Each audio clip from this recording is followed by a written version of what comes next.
All right, Josh, welcome to paradise. This is what heaven looks like. This is exactly what paradise is. This is heaven right here. It is. It really is. This is really Genesis. Like the first book in the Bible? Yes. This is the first turbo diesel. This is the very first. Not the first production turbo diesel, first generation of a turbo diesel pickup truck. Nice. And this is what, the fourth year of that truck? Yeah, this is a 93. They started in 89, 12 valve. This one is actually intercooled. Yeah. So they actually bumped up the numbers, I believe, a little bit when they went to the intercooled. They're perfecting the recipe. Absolutely they are. 12 valve, turbocharged, intercooled, 5-speed. What? 4-wheel drive. Oh, manual? Old manual hubs. All right. Got a little 5-speed in there, a get drag. Uh-huh. Yeah, this thing is thing of beauty, fully mechanical. All you need is 12 volts to start it, and that's it. This is like one of the best then. It's the cream of the crop. I mean, not just powertrain wise. I mean, body wise. Uh-huh. It screams old school. It screams way down yonder in the Chattahoochee. I'm a first gen guy. I mean, I like the seconds and thirds, don't get me wrong, but there's something about these body lines on a first gen that just get me going. I agree. I've never owned a first gen, but seeing this truck, driving it, touching it, I want one. I want one bad. I've had a second, third, fourth, and now a fifth. So now you just gotta go back to the first. Yeah, I need to go back to chapter 1. It starts at 1. All comes back down to 1.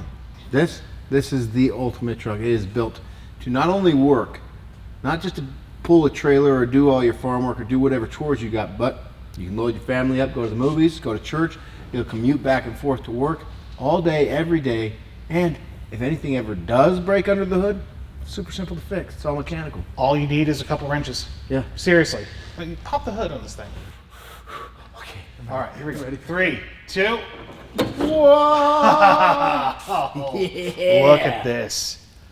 Oh, I mean, it's all in stock OEM condition. Still has a factory intake. Still has like all the factory boots. It says it's stamped. Oh yes, on the valve covers they would stamp out the displacement, the horsepower, and the torque. 180? That says 160 horsepower, 360 cubic inch, and 400 pound-foot of torque. And my favorite, Made in America. USA. That's what I'm talking about. Now tell me this. What makes this motor so coveted? Why is this the holy grail?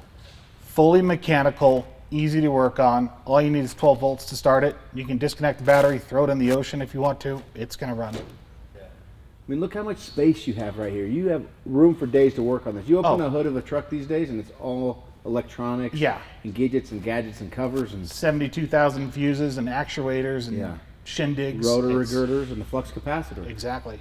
It's not like the engine bays got smaller in the new trucks. They're the same size, if not bigger, but you just don't have the room anymore. I mean, this is one of those trucks where a mechanic could sit right here on the fender and lean over and do all his work. Just put his feet right into the engine bay. Oh, I love it. Absolutely love it. And not that you really have to work on these trucks, though. That's the great thing. Cummins are known for their reliability. No, this truck will run perfectly circles for the next around 20, any new 30 truck. years. Yeah. Do you know what other options for motors were actually in this style pickup truck? I want to say at one point they had a straight 6, I believe. And then you had your 318, your 360, and maybe something bigger than that, like a 400 or something like that. They all had decent horsepower, but their big fall was they got really poor fuel mileage when it came to towing, and they didn't have the torque. And the torque is where you need for what you need for towing, and that's where Cummins came into play. That's what makes this motor superior. Absolutely, it is. Diesel all day power, long. baby. We wouldn't be here if it wasn't for diesel power. That's right. Having the available torque to do all the heavy hauling and be fuel efficient while doing it, I mean, that's a win-win, right? Like, I mean, I think in its counterparts, the gasoline-powered counterparts of this era would have probably been seeing 6 miles a gallon towing. This, I think, I was reading somewhere, you can see 11, maybe 13, depending on what you're towing. And that's good even by today's standards. That is pretty good. I mean, my 21 Cummins gets 8, 9, sometimes 10 pulling my toy hauler. You have all the muscle, you have all the power down low in the RPM range where it's needed, not up high. And that's why these things are cool, is that they wrap out at, I think the 12 valves were governed from the factory like around 2,500, 2,600 RPM.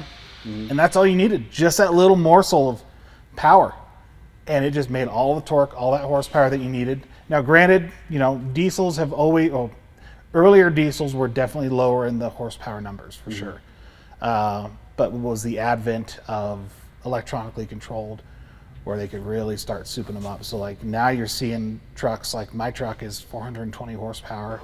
The new Power Stroke I think is right around 450 horsepower or something like that, but lower in the torque. So it's crazy to think how far we've come since. So in 1983, Cummins actually reached out to Chrysler and said, hey, we want to see if we can get one of our B series engines to fit in this truck. Ooh. And so Chrysler shipped them. I think it was just the front end, or maybe it was actually just a whole truck just without engine and drivetrain. But they shipped it over there to Cummins, and they were able to get what we see now under the hood. And then through negotiations and everything over the next couple of years, they got it refined, they got it set exactly where they wanted it to.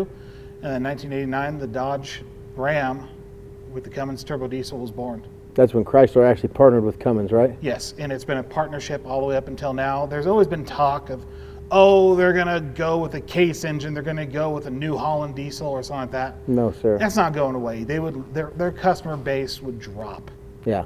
It would just fall off until it was proven that this other diesel would be good. But no, I mean the relationship, people buy Dodge trucks for the engine.